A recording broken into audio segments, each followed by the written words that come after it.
మీకు గుర్తుందో లేదో 'తంగ పథకం' శివాజీ గణేషన్ యాక్ట్ చేసిన సినిమా తెలుగులో 'బంగారు పథకం' అని వచ్చింది. లైను అలాగే ఉంటుంది గదా! సరే కానీ మీకు ఏంటి అంత పర్టిక్యులర్‌గా నచ్చింది? అంటే కొంతవరకు కలుస్తుంది. అంటే మీరు అవినీతి పాల్పడ్డ వాళ్ళని చంపడం ఇదంతా కొత్తగా ఉంటుంది మళ్ళా. కానీ ఒక ఆ లైన్ మనకు అది గుర్తొస్తుంది గదా! అదేం కాదండి. అంటే బేసిక్ పాయింట్ దాంట్లో తప్పు చేసినోడు కొడుకైనా ఎవరైనా చూడండి ఒక చిన్న పాయింట్ తీసేస్తే అట్టయితే కమల్ హాసన్ గారు వేరే ఇంకో సినిమా ఏదో కంపేర్ చెప్పారు.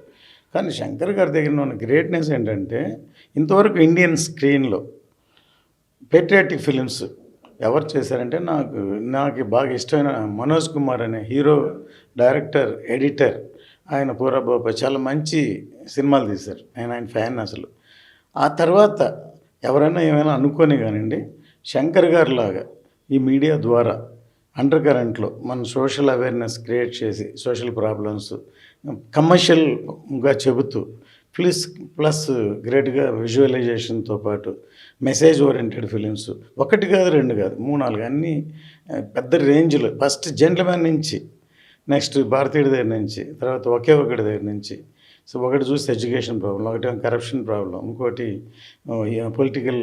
పొలిటీషియన్స్ ఎలా చేస్తున్నారు అని అనుకుంటే వన్ డేలో కూడా ఏమైనా చేయొచ్చు అని ఒకే ఒకళ్ళు. ఇలాంటి థాట్స్ని సెల్యులాయిడ్ మీద తీసుకొచ్చి చెప్పడం అనేది అంత నాట్ ఈజ్ ఈజీ. అసలు ఎవరైనా మనం నీతి చెప్తే మన పిల్లలే వినరు. ఏదన్నా లెక్చర్ ఇస్తే ఎవడు బోరు కొట్టి వెళ్ళిపోతారు.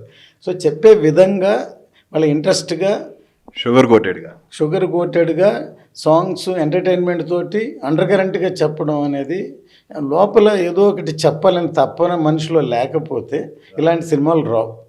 సో నా వరకు నాకు అతి ఇష్టమైన డైరెక్టర్ శంకర్ గారు. సో